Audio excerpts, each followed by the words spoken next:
Benjamin Boivin, tu as des bonnes nouvelles pour les personnes vivant une situation de handicap. Non seulement ce n'est pas un obstacle, mais ça peut même être un tremplin vers le ciel. Tu as des exemples à nous donner? Ben oui, tout à fait. Il y a plusieurs scènes dans l'histoire de l'Église qui avaient des handicaps, et certains d'entre eux qui en avaient des assez sévères, en fait. Là.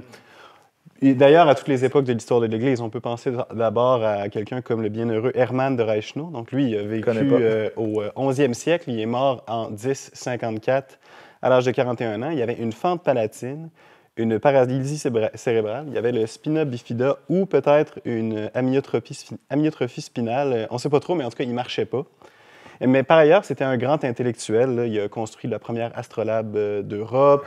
On lui doit d'ailleurs la composition du Salve Regina et du Alma Redemptoris Mater. Donc, vraiment pas un deux de pique. C'est pas rien, ça. C'est quand même des chants que... C'est des compétences variées, chante, ouais. et probablement va chanter jusqu'à la fin des temps. C'est ça. Donc, il était non seulement un saint, mais aussi une personne qui a contribué à la culture occidentale jusqu'à nos jours.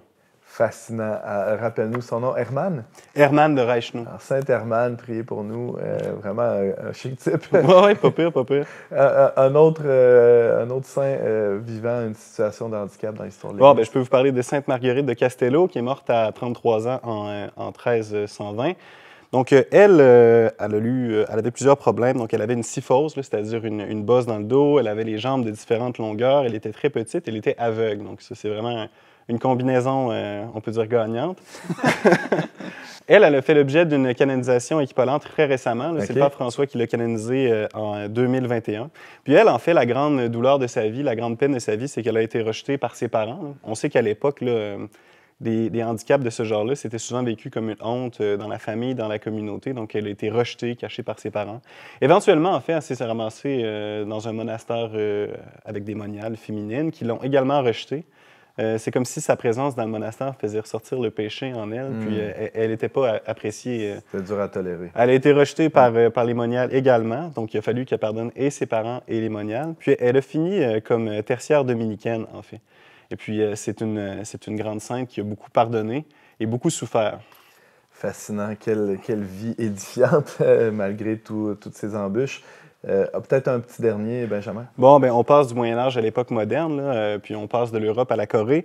Alexis Kim Siu, donc lui, il a vécu au 19e siècle, il est mort en 1815. Lui était paralysé du côté droit de son corps. Donc sa condition était quand même peut-être un peu moins grave, mais ça faisait quand même en sorte qu'il était impossible pour lui de travailler ou même de se marier.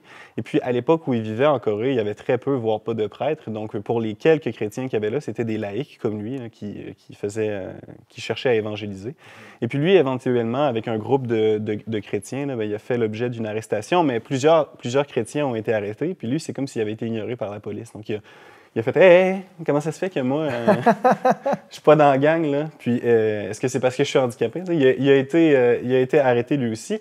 Il a été mis en prison. C'est l'inclusion jusqu'au martyr, c'est ça? Oui, exactement. On peut parler d'une inclusion assez radicale.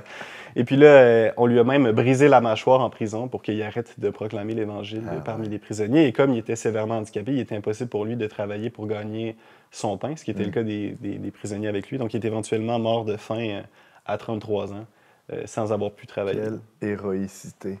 Ouais, rappelle-nous son nom, qu'on puisse prier Alexis Kim Siu. Et lui, c'est l'un de très nombreux martyrs coréens. Donc, il a été canonisé dans un groupe là, de martyrs. Et puis, il y en a eu d'autres depuis. Merci infiniment, Benjamin. Ça fait plaisir.